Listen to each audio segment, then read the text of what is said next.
নমস্কার। আশা করি সবাই ভালো আছেন। অনুস ব্লগ চ্যানেলে আপনাদের সবাইকে স্বাগত। হঠাৎ করে মোবাইলের গ্যালারি স্ক্রল করতে করতে দেখলাম সেখানে গ্যাংটক যাওয়ার কিছু ভিডিও আছে।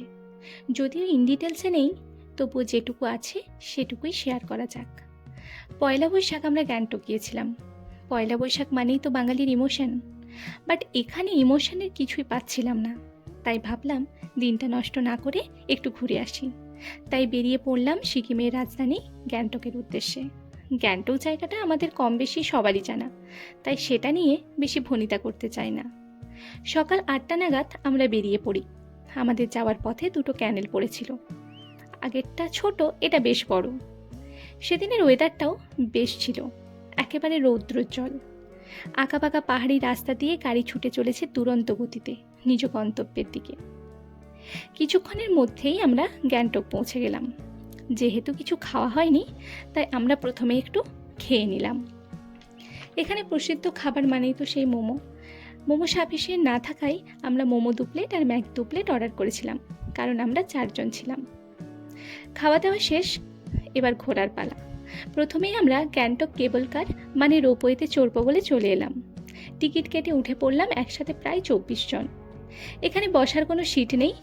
এটি প্রায় 100 ফিট উঁচুতে অবস্থিত এবং প্রায় 935 মিটার লম্বা।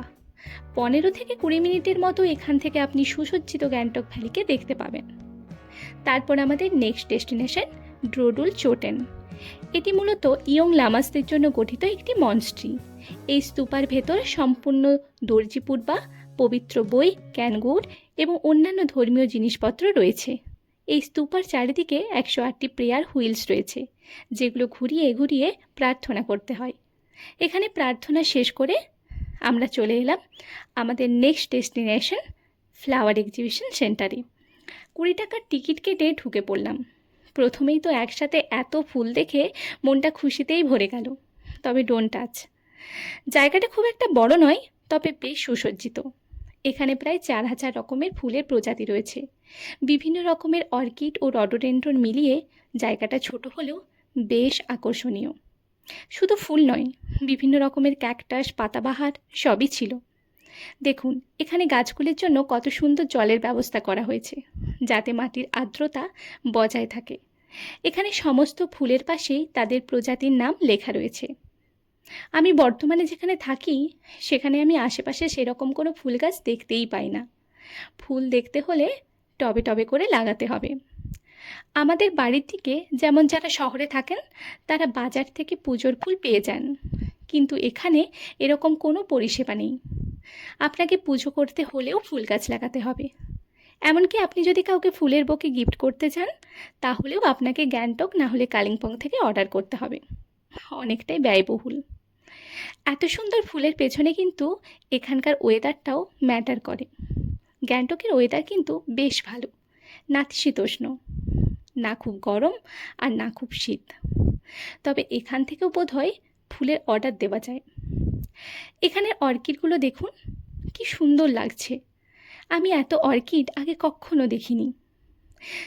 এই ফ্লাওয়ার এক্সিবিশন সেন্টারের সংলগ্ন একটা রিচ পার্ক রয়েছে। সেদিন সেটা বন্ধ থাকায় আমাদের আর যাওয়া হয়নি। সেখানে প্রচুর ফুল রয়েছে। আমার এত ভালো লেগেছিল যে বারণ করা সত্ত্বেও আমি হাত দেওয়ার চেষ্টা করছিলাম। যাই হোক, দুপুরের লাঞ্চ সেরে আমরা বেরিয়ে পড়েছিলাম আমাদের পরবর্তী ডেস্টিনেশন বনঝাঁকড়ি ফলস। বন মানে ফরেস্ট আর ঝাঁকড়ি মানে নিরাময়কারী। জঙ্গল দিয়ে ঘেরা ও পাহাড়ের ওপর থেকে নেমে আসা জলপ্রপাতকে কেন্দ্র করে গড়ে উঠেছে ম্যাজিক পার্ক। পুরো জায়গাটার ভিডিও আমার কাছে ছিল না। আপনারা যদি গ্যাংটক ঘুরতে আসেন তাহলে অবশ্যই আসবেন, ভালো লাগবে। এখানে আমরা বেশ কিছুক্ষণ ঘোরাঘুরি করেছিলাম, তারপর কিছু ফটোশ্যুট করেছিলাম। তারপর চলে গেলাম আমাদের নেক্সট ডেস্টিনেশন ঠাকুরবাড়ি টেম্পল। এটা খুব পুরনো একটা হিন্দু মন্দির। 1935 সালে এটি গঠিত হয়েছিল গ্যাংটকে। এখানে মহাদেব আছেন। এখানে বালা চতুর্দশী এবং মহাশিবরাত্রি খুব বড় করে অনুষ্ঠিত হয়। এরপর আমাদের লাস্ট ডেস্টিনেশন এমজি মার্গ, যেটা গ্যাংটকের প্রধান আকর্ষণ। এটি মহাত্মা গান্ধীর নামানুসারে করা হয়। 60 ফুট চওড়া এই রাস্তাটিতে কোনো যানবাহন চলে না। ফাঁকা রাস্তাতে দুধারে বিভিন্ন রকমের দোকান, cafe, restaurant. MG Marg London street নামেও পরিচিত, কারণ এখানকার অ্যাম্বিয়েন্স ভিক্টোরিয়ান স্টাইলে নির্মিত। এখানে এলে বহু বিদেশিদের আপনি দেখতে পাবেন। একদম সাজানো গোছানো পরিবেশ। তাহলে সময় পেলেই চলে আসুন, স্মৃতি হয়ে থাকুক একটা সুন্দর মুহূর্ত। ব্যাস, আজ এই পর্যন্ত।